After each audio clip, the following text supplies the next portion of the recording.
라디오 땡땡 기도입니다. 오늘 날마다 죽기로 큐티 본문은 데살로니가 후서 3장 1절에서 18절 말씀입니다. 데살로니가 후서 3장 1절에서 18절 말씀. 어려운 교훈을 주기 위해 첫 번째, 어려운 교훈을 주기 위해 세심히 준비하는 바울. 3장을 기록하는 바울의 목적 가운데 하나는 데살로니가 교인들의 마음을 불편하게 할 수도 있는 어려운 충고를 하고자 함이었습니다.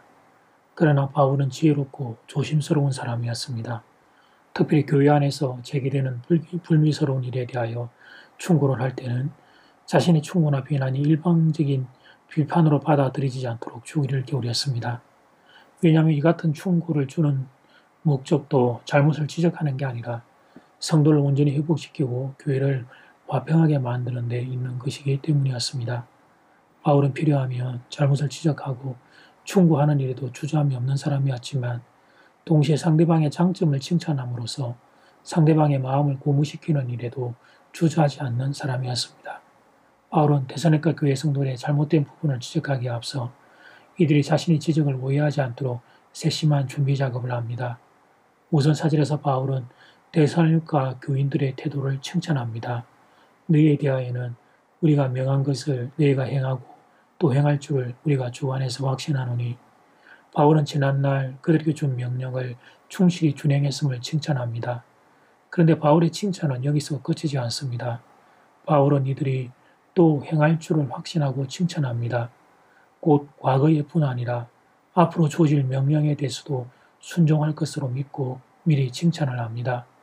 바울은 곧 이어 자신이 줄 권고를 데살로니가 교인들이 고깝게 생각하지 말고 즐거운 마음으로 받아들일 것을 간접적으로 부탁합니다.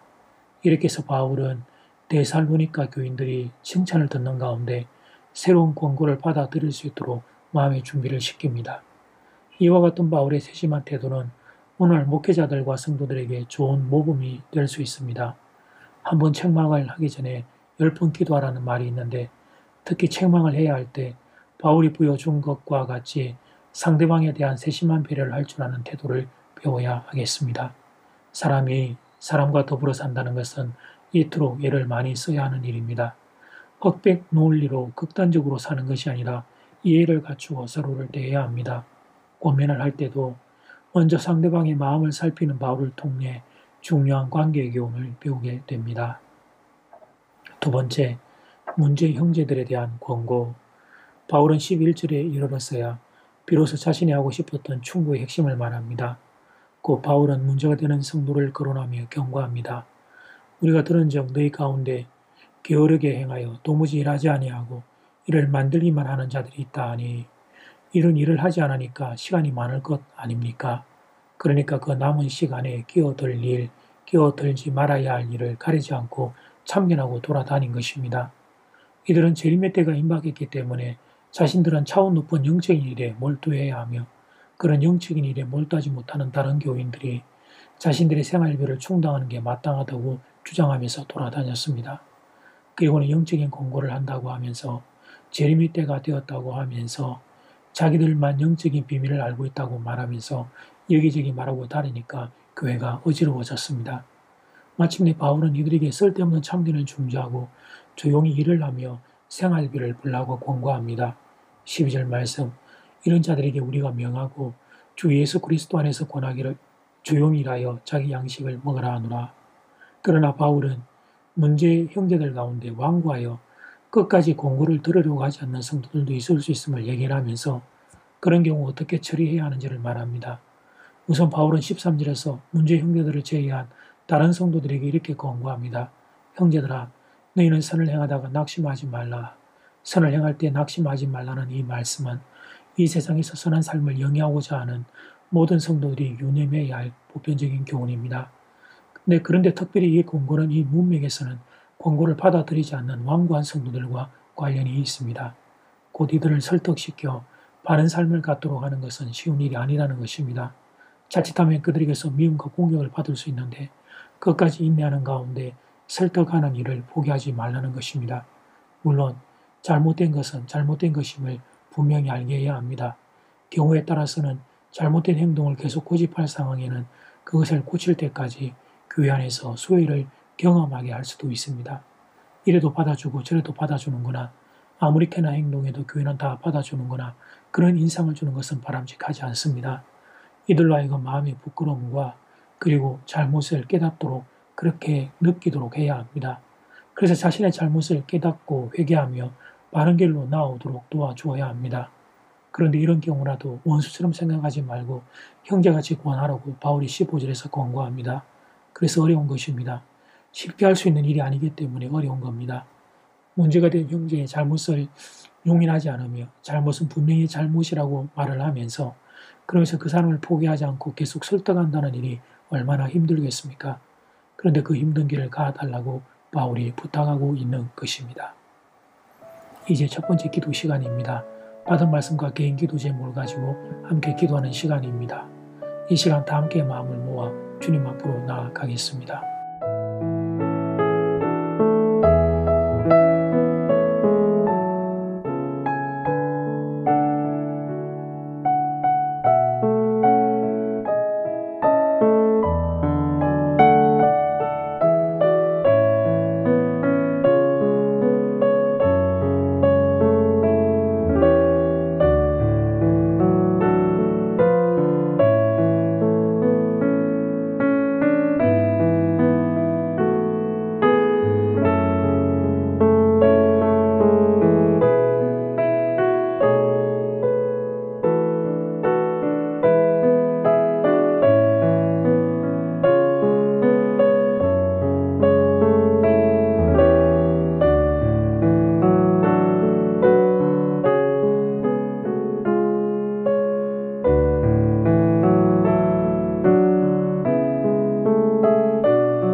이제 두 번째 기도 시간입니다. 어려운 교훈을 주기 위해 세심히 준비하는 바울과 또 문제의 형제들에 대한 권고를 하는 바울을 보게 됩니다. 사람의 잘못을 분명히 말을 함으로 잘못을 깨닫고 돌아오기를 원하는 바울. 그러나 끝까지 완고하게 고집을 피우는 이들 어떻게 대해야 할 것인지 깊은 고민 가운데 고민하는 바울을 보게 됩니다.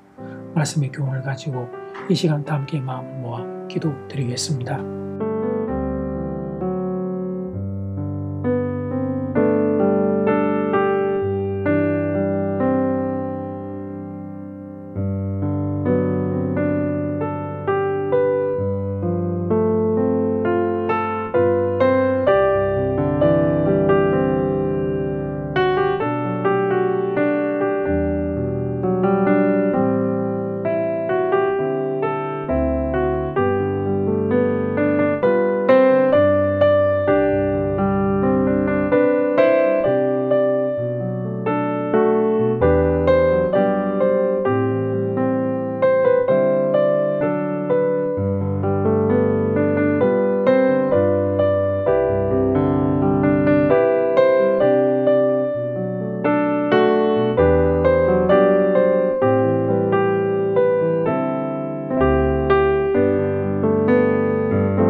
예수님, 사람이 사람을 대하는 게 얼마나 어려운가, 참 얼마나 어려운 문제인가를 말씀을 통해 보게 됩니다.